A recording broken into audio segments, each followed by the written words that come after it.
children's coats hung from a low branch, zipped all the way to the chin. There was no wind that day. None.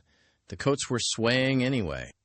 The nearest town reported no missing children, so I wrote it off. Last week I drove back to check. Now the town reports 4, and the coats are gone. I want to be honest about the worst part before I tell you the rest, because the rest is just me explaining a decision I cannot defend. I saw them in April. The children were not reported until June. For 9 weeks, I was the only person alive who had been handed a warning, and I folded it up and put it somewhere I would not have to look at it. I install and maintain trail cameras for a regional conservation district.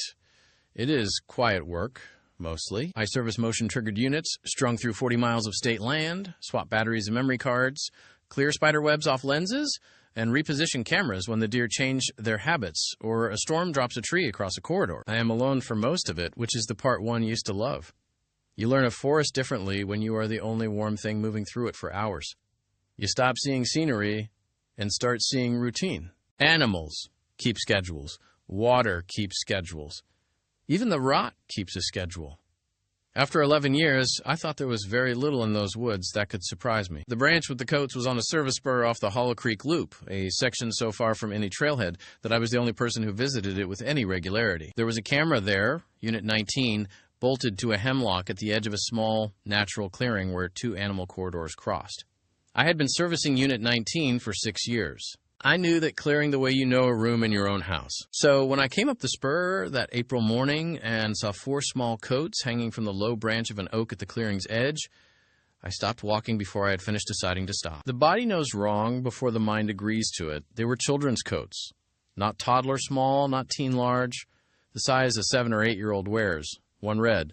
1 yellow with a cartoon I did not recognize. 1 navy blue with a broken zipper pole, replaced by a loop of green string. 1 gray, plain, the kind handed down until the color gives up. Each one was zipped to the chin. Each one was buttoned at the collar over the zipper, the way a careful parent does on a cold morning when a child will not stop fidgeting. They hung evenly spaced along the branch, arms slightly out from the bodies, and they were moving. A slow, patient sway, all 4 together, like something underwater. There was no wind. I know there was no wind because I had been cursing the stillness all morning. The kind of dead air that lets gnats hang in front of your face and follow you for a mile. The leaves above the coats were not moving. The coats were. I did the thing I have spent every night since wishing I had not done. I built an explanation. Someone had hiked all the way out here, I told myself, and hung donation coats as a prank, or a memorial, or some art project, and the sway was just settling, just fabric finding its rest after being disturbed. The explanation did not survive contact with the second detail, but I let it carry me anyway, because the alternative had no floor under it. The second detail was the ground. There were no tracks. Not mine yet. Not anyone's. The spur was soft from spring melt, the kind of mud that takes a boot print like wet clay and holds it for weeks. My own prints were already filling behind me. But under the branch, under 4 coats that someone had to have reached up to hang, the mud was smooth, unbroken. No one had stood there to hang them. No ladder marks. No knee prints. No scuff where a person shifts their weight, reaching overhead. The coats were 8 feet up on a branch, over untouched ground, swaying with no wind, and nothing had walked to that spot to put them there. I checked Unit 19. This is the part that matters, so I want to be exact. The camera was working. Battery good. Card seated. Lens clear. It was pointed directly at that branch. It had been for 6 years. I pulled the card and put in a fresh one out of habit, the way you do, and I told myself I would review the footage that night, and the whole thing would resolve into some boring human explanation I would feel stupid for fearing. I did not photograph the coats. I want you to notice that, because I have noticed it every day since. I, a man who photographs broken twigs for incident reports, did not take a single picture of 4 children's coats hanging in an impossible place. Some part of me did not want proof. Some part of me wanted the option to forget. I walked out. I did not run. I want to be clear that I did not even hurry. I told myself a calm man does not hurry. The truth is that hurrying would have meant admitting what I was hurrying from.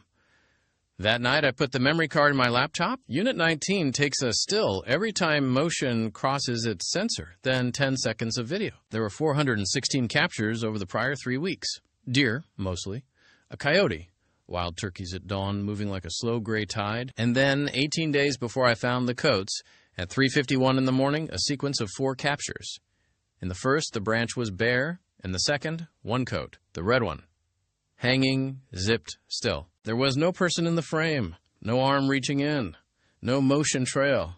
Between one still and the next, 11 seconds apart, a coat simply existed where none had been. The third still, 2 coats.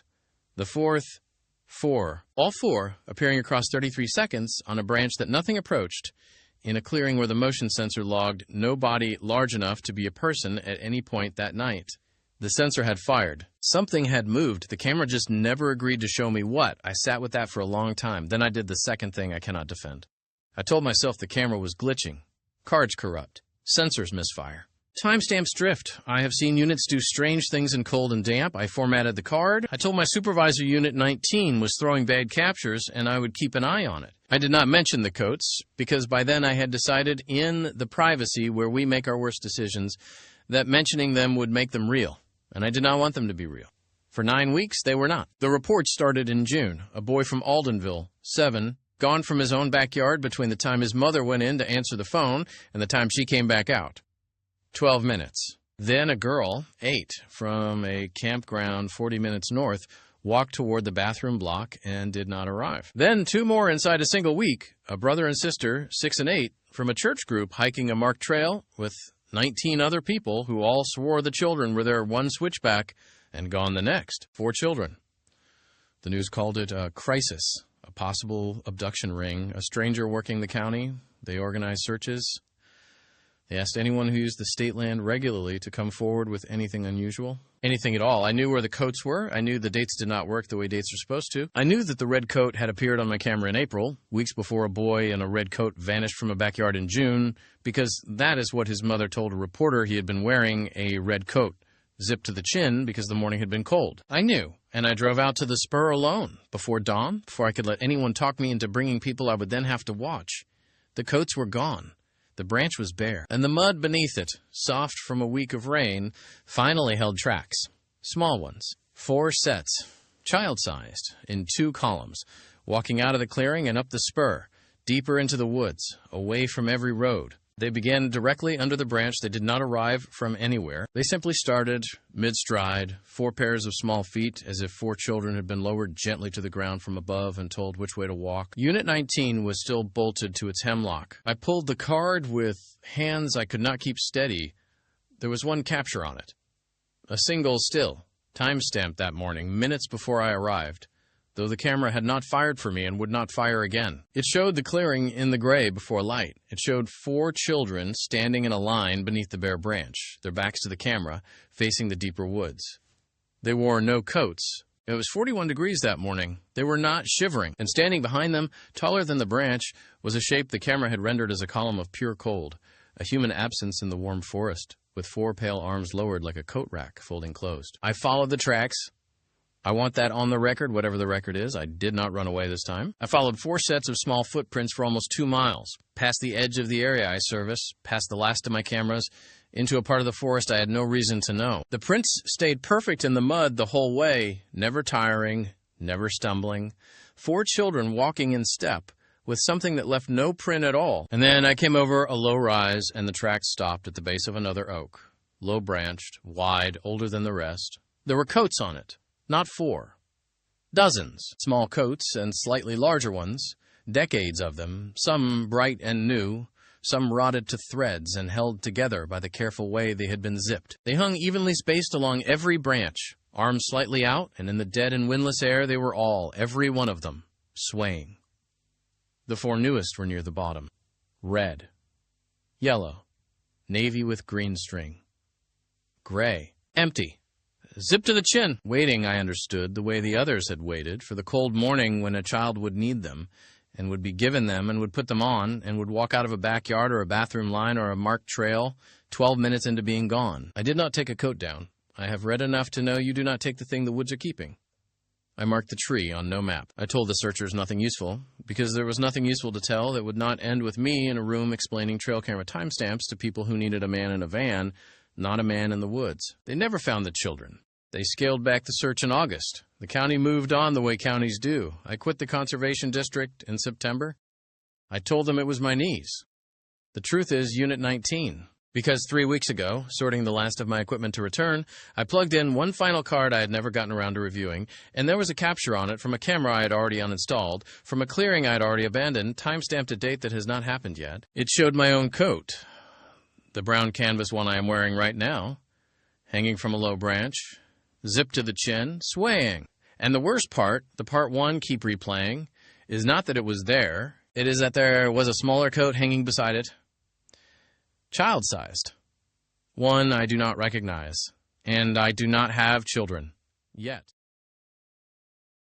Thank you for watching. If this story pulled you in, do me one favour. Hit like, subscribe, and turn on notifications so the next one finds you the moment it drops. Remember, nothing is ever just what it seems. See you on the next one.